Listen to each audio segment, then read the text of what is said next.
Indianapolis Colts owner and CEO Jim Irsay dead at 65. Cause of death and last words revealed. May 22, 2025, Indianapolis, Indiana. The NFL and the broader world of professional sports are in mourning following the death of Jim Irsay, longtime owner and CEO of the Indianapolis Colts. Irsay passed away on May 22, 2025, at the age of 65. According to a statement from the Irsay family, his death was the result of complications from congestive heart failure, a condition he had battled privately for several years. In the final hours of his life, Irsay was surrounded by his daughters and close friends. His last words, as shared by the family, were, "Take care of the team, and take care of each other." A life steeped in football and legacy. Born June 13, 1959, in Lincolnwood, Illinois, James Jim Irsay was destined for the NFL. His father, Robert Irsay, purchased the then Baltimore Colts in 1972 when Jim was just 13 years old. Growing up around players, coaches, and the day-to-day operations of an NFL franchise, Jim was immersed in the culture of football from an early age. He formally joined the Colts organization in 1982 as a young executive. Over the next decade, he held multiple roles in the team's front office, learning every facet of the business and steadily climbing the ranks. When his father suffered a stroke in 1995, Jim took over operational control of the team.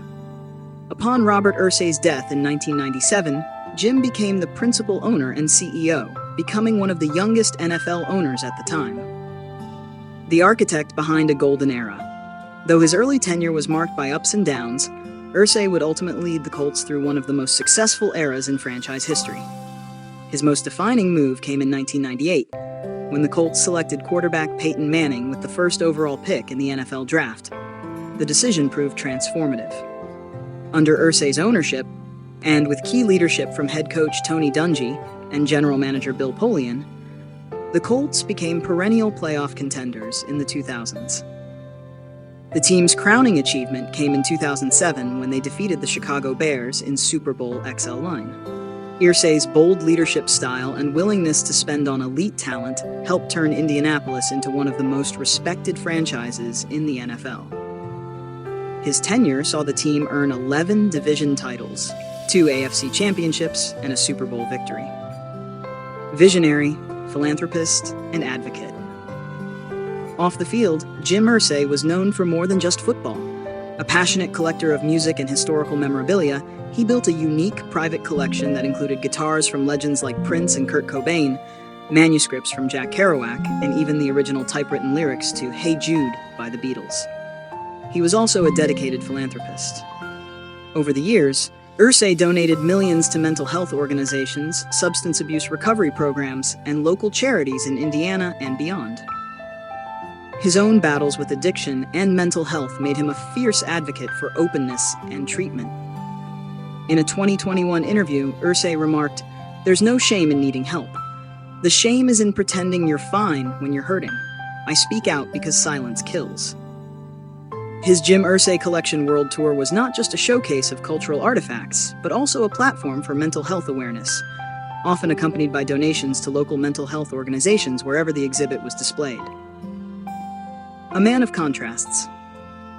Irsay was known to many as a larger-than-life personality, gregarious, impulsive, and deeply emotional. His eccentric tweets and spontaneous acts of generosity made headlines, while his rock star persona stood in stark contrast to the typically buttoned-up world of NFL ownership. But those closest to him describe a deeply thoughtful man, loyal to his team and his community. Jim had an enormous heart, said longtime friend and former Colts coach Tony Dungy. He loved his players, he loved the game, and he wanted everyone around him to feel supported and heard. Despite the controversies that occasionally clouded his career, including legal issues and struggles with substance dependency, Jim Irsay faced his demons publicly, using his journey to help destigmatize addiction and promote treatment. Final days and last words. In recent months, Irsay's health had quietly declined. Though he made several public appearances earlier in the year, including at Colts training camp and a special memorabilia tour stop in Austin, Texas, insiders noted that he appeared noticeably frailer. According to family members, Irsay had been in and out of medical care for complications related to chronic heart issues. Despite his illness, he remained actively involved in team decisions, including the recent extension of quarterback Anthony Richardson's contract and the hiring of a new offensive coordinator. On the night of May 21st, Irsay was hospitalized in Indianapolis. He passed away peacefully the following morning. As family and staff gathered at his side, he reportedly looked up at his daughters and said, "Take care of the team, and take care of each other." Reactions from the NFL community, tributes poured in from around the league following news of Irsay's passing. NFL Commissioner Roger Goodell called him a passionate steward of the game and an irreplaceable voice in league discussions. "Jim wasn't just an owner. He was a fan, a father, a friend," said Peyton Manning in a statement. "He believed in me when others had doubts, and he never stopped believing in this team. I owe much of my career to his faith and leadership."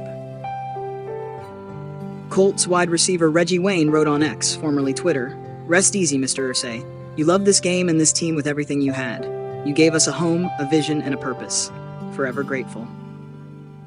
The road ahead.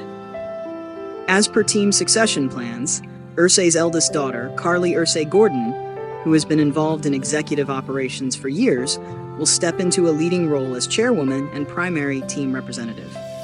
In a joint statement, the Irsay family confirmed their commitment to keeping the Colts in Indianapolis, honoring Jim's long-held belief that football should serve and unite local communities.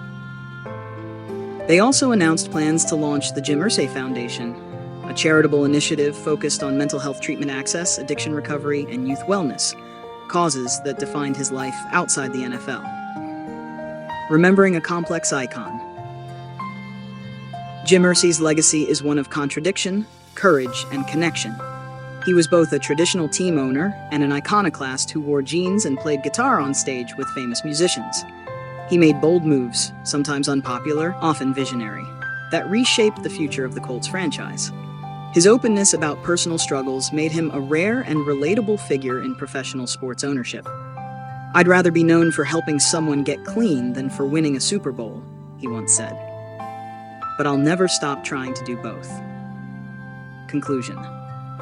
As Indianapolis and the NFL world process the loss of a singular figure, it's clear that Jim Irsay's imprint will not fade. His love for the game, his players, and his community was unmatched. His voice, raw, unfiltered, sometimes controversial, will be missed in the league's inner circles. Jim Irsay died as he lived, surrounded by music, memories, and the people he loved most. His final words were not just a farewell, but a mission, a message to carry forward the spirit of unity, loyalty, and relentless passion that defined his life.